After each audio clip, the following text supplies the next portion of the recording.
অত্যন্ত স্পর্শকাতর একটি বিষয় নিয়ে আজকে আলোচনা করব।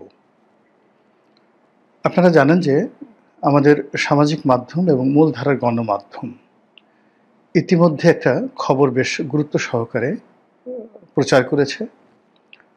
অনেকে প্রোপাগান্ডা চালাচ্ছেন, যার জিস্ট বা সারাংশ হলো আওয়ামী লীগ ক্ষমতা দখলের জন্য বাংলাদেশে একটি সশস্ত্র বিপ্লব, একটি পাল্টা অভ্যুত্থান।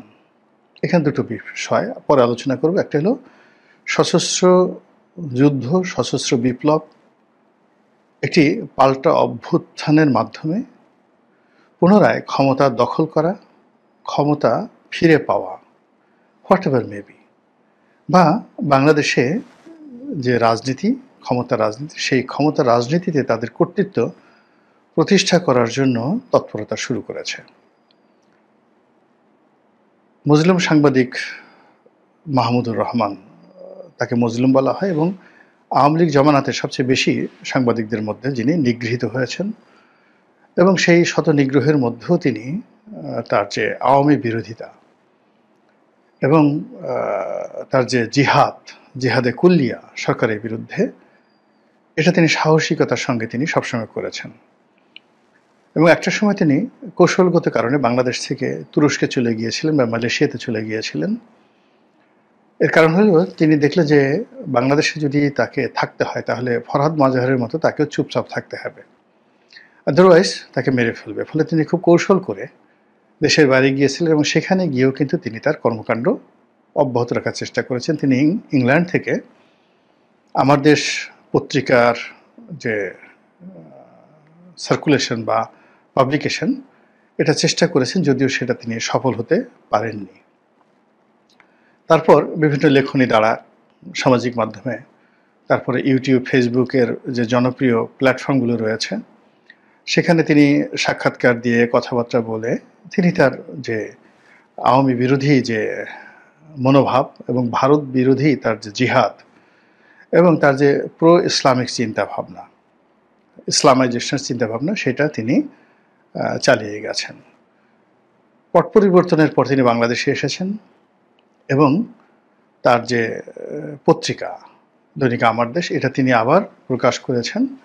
সেই পত্রিকার সার্কুলেশন বা প্রভাব প্রতিপত্তি কেমন, এটা আমি জানি না, যে তাদের আসলে এখন 1 লাখ সার্কুলেশন না 10,000 সার্কুলেশন আমি জানি না। কিন্তু মূল ব্যাপারটা হলো যে যেহেতু এটার সঙ্গে মাহমুদুর রহমান সাহেব আছেন, তিনি এখন ডক্টরেট ডিগ্রি প্রাপ্ত ডক্টর মাহমুদুর রহমান, বিদেশে বসে বসে তিনি বেকার জীবন কাটাননি, তিনি সেখানে বসে ডক্টরেট করেছেন। আর তিনি যথেষ্ট অধ্যয়ন করা মানুষ, পড়াশোনা করেন। আমি জেলখানাতে আমরা প্রায় 50 দিন একত্রে ছিলাম। তো তার মধ্যে পড়াশোনার যে আমি আগ্রহ দেখেছি, ওটা আমার মধ্যেও নেই। সারাক্ষণ তিনি হাতে তার একটা বই থাকবেই, এবং একটা বই আমার পড়তে যদি 7 দিন লাগে, তার পড়তে লাগে 2 দিন, বড় জোর 2 দিন। এবং তিনি আমার বইগুলো পড়তে চাইলেন ওই সময়টাতে, এবং আমি তাকে বেশ কয়েকটি বই দিলাম, আমার লেখা বইগুলো। এবং আমার লেখা বইগুলো আমি দেখলাম যে সে বড় বড় বইগুলো 2 দিনে বা 1 দিনে সে শেষ করে ফেললো। এবং ওই বইগুলো নিয়ে যখন আলাপ আলোচনা করলাম, দেখলাম যে তার সবই মোটামুটি যাকে বলা হয় পড়া হয়ে গেছে, এবং তিনি মনোযোগ সহকারে পড়েছেন। তো কাজেই তার পত্রিকায় 10,000 সার্কুলেশন হোক বা 10 লাখ সার্কুলেশন হোক, ডাজ নট ম্যাটার। তিনি যেটা বলেছেন আমি সেটা গুরুত্ব সহকারে বিবেচনা করতে চাই, এবং এটার ইম্পর্টেন্সই দিতে চাই, গুরুত্ব দিতে চাই। তার পত্রিকায় যে রিপোর্ট বের হয়েছে, সেটি হলো বাংলাদেশের কয়েকটি গোয়েন্দা সংস্থা, ডিজিএফআই এবং এনএসআই, তারা যে রিপোর্ট সরকারের কাছে জমা দিয়েছে, সেক্ষেত্রে আওয়ামী লীগের তৎপরতা আর কথা বলা হয়েছে। এবং সেখানে বলা হয়েছে যে আওয়ামী লীগের নেতাকর্মীদেরকে বিভিন্ন ওয়ার্ড থেকে, ইউনিয়ন থেকে এবং ঢাকা শহরের বিভিন্ন থানা থেকে তাদেরকে বাছাই করা হয়েছে, এবং তাদেরকে বিশেষ ট্রেনিং দেওয়া হচ্ছে।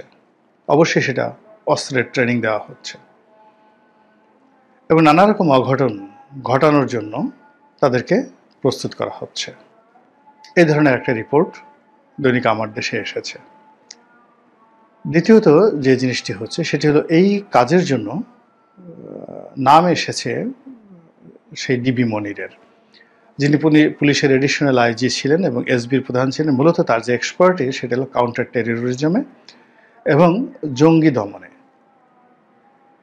পুরো শেখ হাসিনার জামানাতে সেটা জঙ্গি দমন হোক কিংবা জঙ্গি নাটক হোক, এটাকে অত্যন্ত সুচারুরূপে, অত্যন্ত অথেন্টিকেসির সঙ্গে বিশ্বাসযোগ্য করে এটিকে জনগণের সামনে উপস্থাপন করা এবং আওয়ামী লীগকে এটার বেনিফিট প্রদান করার জন্য সবচেয়ে সফল যে পুলিশ কর্মকর্তা ছিলেন তিনি জনাব মনির, ডিবি মনির। এখন সেই ডিবি মনির ধরাছোঁয়ার বাইরে আছেন, দেশে আছেন না দেশের বাইরে আছেন আল্লাহ জানেন, কিন্তু তার তো কানেক্টিভিটি আছে এবং তিনি জানেন কি করে কোন কাজ করতে হয়। আমার দেশের রিপোর্ট অনুযায়ী এই ডিবি মনির এই কাজটি করে যাচ্ছেন। তো ডিবি মনিরের পরে আরেকজন কর্মকর্তা আছেন, সেটা হলো ডিবি হারুন। তো ডিবি হারুন ডিআইজি পর্যন্ত হয়েছিলেন, এডিশনাল আইজি হননি। তিনি সর্বশেষ এই যে ডিবির প্রধান রূপে, মহানগর ডিবির প্রধান রূপে তিনি দায়িত্ব পালন করেছেন এবং তার সে বিখ্যাত ভাতের হোটেল, এবং সেই হোটেলে তিনি এই যে এখন যারা কুশীলব, জুলাই আগস্ট বিপ্লবের যারা কুশীলব ছাত্র নেতাদেরকে তিনি সেখানে গ্রেপ্তার করে নিয়ে গিয়েছিলেন, তাদেরকে সেখানে জামাই আদরে তিনি রেখেছিলেন। এখন তার পক্ষ থেকে বলা হচ্ছে কিছু হয়নি, আর ছাত্র নেতারা বলছে যে আমাদেরকে একদিকে পিটিয়েছে, একেবারে গরু ছাগলের মতো পিটিয়েছে, পাছা লাল করে দিয়েছে এবং অনেকের সেই পশ্চাৎদেশ এবং পৃষ্ঠদেশ, সেই ডিবি অফিসের পিটুনিতে কীভাবে রক্তাক্ত হয়েছে সেই ছবিগুলো কিন্তু এখন ইন্টারনেটে ভাসছে। এবং এই ডিবি হারুন এতটা নির্মম নিষ্ঠুর, সে আবার আমাদেরকে পিটিয়ে আবার টেবিলে কাঁটা চামচ দিয়ে পোলাও কোরমার সামনে রেখে আমাদেরকে হাসি মুখে খেতে বলেছে এবং আমরা খেয়েছি, আর সে ছবি তুলেছে। এরপর আমাদেরকে এত মারধর করার পরেও যাকে বলা হয় আমাদের পিতামাতাকে ডেকে এনেছে, তাদেরকে দিয়ে বিবৃতি দিয়েছে যে আমরা এখানে স্বেচ্ছায় এসেছি এবং এখন এখানে আছি নিরাপত্তার জন্য, বাইরে গেলে আমাদের মেরে ফেলবে, এই জন্য আমরা এখানে আছি। তো সেই ডিবি হারুন তো এখনও মরেননি, তিনি আছেন, তার সেই কৌশল আছে। তারপরে পুলিশের যে অন্য সকল কর্মকর্তা, যেটা আওয়ামী লীগের সময়টাতে তারা বিএনপির জন্য আজরাইল রূপে ছিলেন, এর মধ্যে একজন ছিলেন বিপ্লব। হারুনের কথা তো আগেই বললাম। তো হারুন অনেকটা ডিপ্লোম্যাটিক ছিলেন, কিন্তু বিপ্লব ডাইরেক্ট ছিলেন। আরেকজন অফিসার ছিলেন মেহেদি।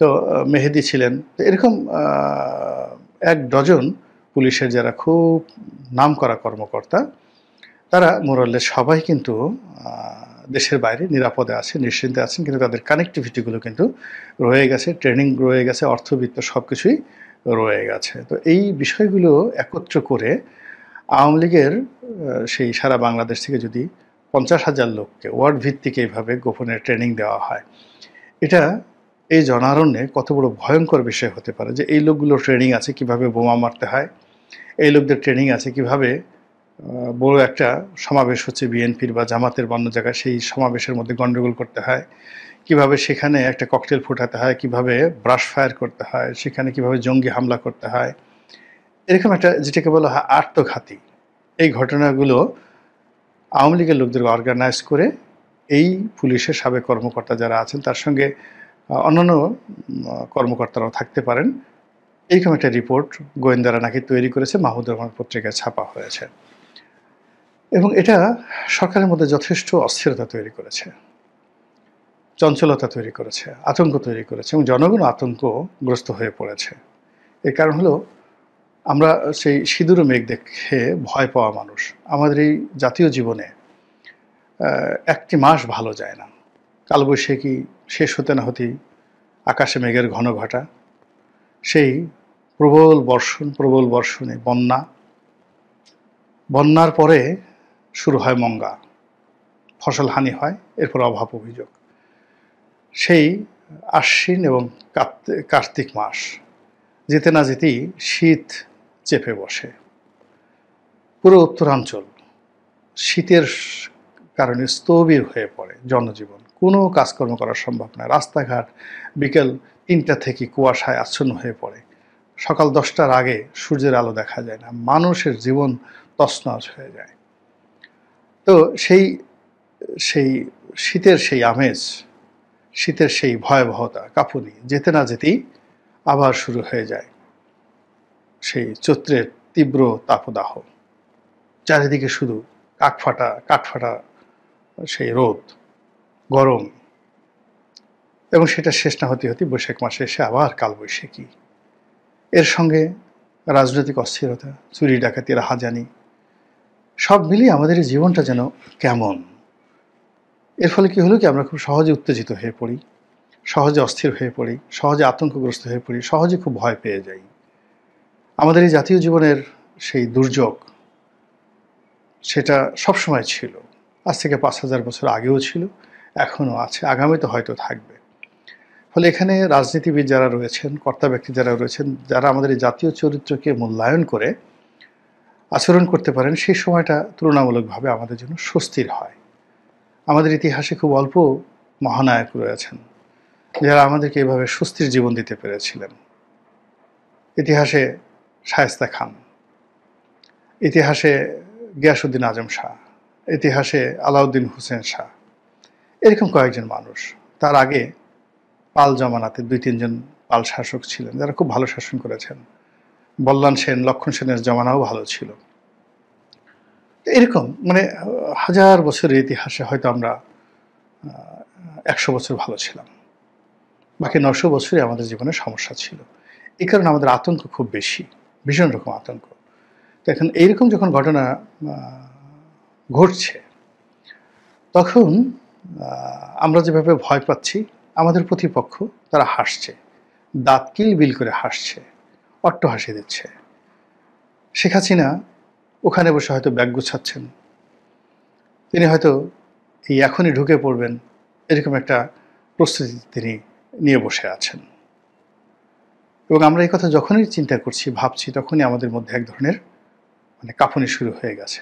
এমনকি যারা আওয়ামী লীগের লোকজন, তাদের মধ্যে এক ধরনের ভয় চলে আসছে যে আসলে কি হবে, শেখ হাসিনা যদি এসে যায়, আমরা তো শেখ হাসিনাকে মাইনাস করতে পারছি না। আমাদের চিন্তা থেকে, আমাদের ভয় থেকে, আমাদের আতঙ্ক থেকে, কোনো জায়গাতে আমরা মাইনাস করতে পারছি না। প্রতিদিন এই নামটি সরকারের পক্ষ থেকে একভাবে উচ্চারিত হচ্ছে, আওয়ামী লীগের পক্ষ থেকে হচ্ছে, বিএনপির পক্ষ থেকে হচ্ছে। মানে বাংলাদেশে এখন যদি সবচেয়ে বেশি যে নামটি উচ্চারিত হচ্ছে বাংলাদেশে, সেটা হলো শেখ হাসিনা। আর সবচেয়ে বেশি যে গুরুত্ব পাচ্ছে রাজনৈতিক দলগুলোর মধ্যে, সেটা আওয়ামী লীগ। অথচ আওয়ামী লীগের কোনো অস্তিত্ব নাই। বঙ্গবন্ধু যখন সেই মুক্তিযুদ্ধের সময় পাকিস্তানের কারাগারে বন্দী ছিলেন, ঠিক যুদ্ধের ময়দানে সব জায়গাতেই বঙ্গবন্ধু উপস্থিত ছিলেন। জয় বাংলা, জয় বঙ্গবন্ধু। তো এই মুজিব বাহিনী সব মিলিয়ে মানে প্রতিটি পরতে, প্রতিটি মিনিটে, প্রতিটি ক্ষণে বঙ্গবন্ধু, শেখ মুজিব, শেখ সাহেব যে জিকির ফিকির হতো। তো এখন যে জিনিসটা হয়ে গেছে, এখন এই বাংলাদেশে অতীতের যে কোনো আতঙ্কের চাইতে, অতীতে আমরা যেমন বর্গীদের আক্রমণ দেখেছি, মগদের আক্রমণ দেখেছি, পর্তুগিজদের আক্রমণ দেখেছি, ঠকদের আক্রমণ দেখেছি, জাট এবং মেথ এদের আক্রমণ দেখেছি। কিন্তু আওয়ামী লীগের নাম শুনলে অনেক মানুষের মধ্যে যে ভয় আসে, ছাত্রলীগের রামদার কথা মনে হলে, তলরের কথা মনে হলে, ছাত্রলীগের সেই চাপাতির কথা মনে হলে, এখন পর্যন্ত অন্তরাত্মা কাঁপতে থাকে। দল বেঁধে আসছে, সেই চাপাতি দিয়ে মারতে আসছে। চিন্তা করুন তো কি একটা অবস্থা। এই যে ঢাকা বিশ্ববিদ্যালয়ে এখন যারা দাপট দেখাচ্ছেন, এখন ছাত্রলীগের সেই জমানার কথা চিন্তা করেন, সেই বিশ্বজিৎ হত্যাকাণ্ডের কথা চিন্তা করেন, পিলে চমকানোর মতো ঘটনা। সেই ঘটনা আবার ফিরে আসার কথা বলা হচ্ছে, গোয়েন্দা রিপোর্ট দেওয়া হচ্ছে, তারা প্রস্তুতি নিচ্ছে, তারা ট্রেনিং নিচ্ছে, কিভাবে চাপাতি চালাতে হয়, কিভাবে পিস্তল চালাতে হয়, কিভাবে অস্ত্র চালাতে হয়। এগুলো শুনলেই তো মনের মধ্যে এক ধরনের আতঙ্ক চলে আসে। এবং এটা আমরা যেভাবে আতঙ্কগ্রস্ত হচ্ছি, বিএনপির লোকজন কি হচ্ছে জানি না, তবে আওয়ামী লীগের লোকজন যে উল্লসিত হচ্ছে তার প্রমাণ হলো, আপনারা হঠাৎ করে দেখবেন যে পাদপীঠে আওয়ামী লীগের অনেক শীর্ষ নেতা লাইভ ভিডিওতে চলে আসছে, যারা ইতিপূর্বে কথাবার্তা বলতেন না। এখন আওয়ামী লীগের অন্তত পক্ষে ১ ডজনেরও বেশি মানুষ প্রকাশ্যে কথা বলছেন। এবং সর্বশেষ ওবায়দুল কাদের সাহেব, তিনি কন্টিনিউয়াসলি সাক্ষাৎকার দিয়ে চলছেন। আগে অডিও বার্তা দিতেন, মুখ দেখাতেন না, এখন তিনি মুখ দেখান এবং তাকে যথেষ্ট সামর্থ্যবান মনে হয়, শক্তিশালী মনে হয়, সুস্থ মনে হয়, এবং তিনি মনে হয় যেন হারানো যৌবন ফিরে পেয়েছেন এবং আবার নতুন করে মন্ত্রী হিসেবে দায়িত্ব পালন করতে যাচ্ছেন। এরকম একটা ভাবসাব তার অভিব্যক্তিতে ফুটে উঠেছে। ওই যে দেখেন, লন্ডনে চলে গেছেন রেজাউল করিম সাহেব, একসময় টেলিভিশনে খুব জনপ্রিয় ছিলেন, তারপরে এমপি হলেন, মন্ত্রী হলেন, তারপরে যে কোনো একটা পরিস্থিতিতে যে বাংলাদেশের পট পরিবর্তনের পরে তিনি চলে গেলেন এবং গিয়ে অনেক দিন চুপচাপ থাকলেন। এখন তারও একটা ইউটিউব চ্যানেল হয়ে গেছে। তিনিও বিভিন্ন সেই ইউটিউব প্ল্যাটফর্মে এসে আওয়ামীপন্থী যারা সাংবাদিক আছেন দেশের বাইরে, সেটা ফজলুল বারী বলেন, সুলতানা রহমান বলেন, তারপর শেষে মোহাম্মদ ইসমাইল বলেন, অন্যান্য যারা আছেন সবার সঙ্গে ফাটিয়ে তিনি বক্তব্য দিয়ে যাচ্ছেন এবং তার সেই বক্তব্যগুলো লাখ লাখ মানুষ দেখছে, ফেসবুক ইউটিউবে সেগুলো দেখছে। বাংলাদেশে থাকতেও তো তিনি এই টকশো করেই মূলত তো এমপিগিরির নমিনেশন পেয়েছিলেন, তো সেই মানুষ তো এখন কথা বলছে। তারপরে শেষে অনেকেই কথা বলছেন, মহিবুল হাসান চৌধুরী কথা বলছেন, তারপরে আব্দুর রহমান সাহেব কথা বলছেন, জাহাঙ্গীর কবির নানক কথা বলছেন। মানে যেই মানুষগুলো কথা বলতেন না, এখন তারা সবাই মোরলেস কথা বলা শুরু করেছেন এবং এই কথা জ্যামিতিক হারে বাড়তে থাকবে, জ্যামিতিক হারে এই কথাগুলো বাড়তে থাকবে। আর আগের সেই আরিফ জেকটিক, তারপরে শেষে যাকে বলা হয় নিঝুম মজুমদার, তারা তো আসেনি। তো এদের যারা মানে খুব উগ্রভাবে আওয়ামী লীগকে সমর্থন করেন এবং প্রতিপক্ষকে খুব নিষ্ঠুরভাবে মোকাবেলা করেন, এই যে ফোর্সটি যেটি মূলত গণজাগরণ মঞ্চ থেকে তৈরি হয়েছিল, সেই গণজাগরণ মঞ্চের ফোর্সটি আবার নতুন করে মাথা ছাড়া দিয়ে উঠেছে এবং তারা আওয়ামী লীগের পক্ষে ন্যারেটিভ তৈরি করছে, ডক্টর মোহাম্মদ ইউনূসের বিপক্ষে ন্যারেটিভ তৈরি করছে, আওয়ামী লীগে ফিরে আসার জন্য একটা পথ তৈরি করছে এবং আগামীতে আওয়ামী লীগের যারা প্রতিপক্ষ হবেন তাদের ক্যারেক্টার অ্যাসাসিনেশন শুরু করে দিয়েছেন। বিএনপির আসল চরিত্র কী, জামাতের আসল চরিত্র কী, এই 11 মাসে তারা কী কী করেছেন, ডক্টর মোহাম্মদ ইউনূসের আসল চরিত্র কী, এখন তারা বলার চেষ্টা করেছেন সারা বাংলাদেশে আমরা কেউ যেটা বুঝতে পারিনি এটা শেখ হাসিনা বুঝেছেন এবং শেখ হাসিনা যে কত সঠিক ছিলেন। 2009 সনে তিনি ডক্টর ইউনূসকে নিয়ে যে কথা বলেছেন, সারা বাংলাদেশ তার বিরোধিতা করেছে, কিন্তু এখন বুঝুন ঠেলাটা, এখন বুঝুন ঠেলাটা। তো এই যে ন্যারেটিভগুলো তারা তৈরি করছেন, এর বিরুদ্ধে, এর বিপক্ষে সম্মিলিতভাবে বিএনপি কিছু করতে পারছে না, জামাত কিছু করতে পারছে না, আওয়ামী লীগ কিছু মানে ডক্টর মোহাম্মদ ইউনূস কিছু করতে পারছে না, কিন্তু আওয়ামী লীগের যে বিরুদ্ধ পক্ষগুলো তারা কিন্তু নিজেরা দ্বন্দ্ব সংঘাত করছে। এখন আওয়ামী লীগ একেবারে এক দফা গোল করে যাচ্ছে, ডাইরেক্ট গোল করে যাচ্ছে, আর অন্যদিকে যারা মানে যাকে বলা হয় আওয়ামী বিরোধী শক্তি রয়েছে, তারা তাদের নিজেদের মধ্যে অন্তর্দ্বন্দ্ব হয়ে তারা নিজেদের গোল পোস্টে মানে নিজেদের দিকে নিজেরা গোল করার জন্য তারা যাকে বলা হয় সর্বশক্তি নিয়োগ করছে। ধরুন একটা ফুটবল মাঠ, একদিকে আওয়ামী লীগের 11টা প্লেয়ার, অন্যদিকে Jamaat, BNP, NCP, doctor Mohammad Yunus তাদের 11টা প্লেয়ার খেলছে পুরোদমে। এখন আওয়ামী লীগ দেখলো যে আওয়ামী লীগের দিকে গোল করবে সমস্ত দলগুলো 11টা প্লেয়ার, তা না করে সেই 11টা প্লেয়ার তারা নিজেরা নিজেদের দিকে গোল করছে। তো আর এই সুযোগে আওয়ামী লীগের যারা লোকজন রয়েছেন তারা পাইকারি হারে গোল করে যাচ্ছেন এই তাদের প্রতিপক্ষের বিরুদ্ধে। ফলে এখানে আওয়ামী লীগের গোল প্লাস ওদের যে নিজেদের আত্মঘাতী গোল, এই আত্মঘাতী গোলে মানে এখন ওই পক্ষে যারা গোলকিপার আছেন তাদের তো চোখ কান সব ভোটা হয়ে গেছে, গোল পোস্ট ভরে গেছে গোলে। এবং এই গোলের কারণে সারা বাংলাদেশে যে গোলমালে একটা পরিস্থিতি তৈরি হয়েছে, যে অস্থিরতা তৈরি হয়েছে, যা কিনা এই মুহূর্তে বাংলাদেশের সব কিছু স্থবির করে দিয়েছে।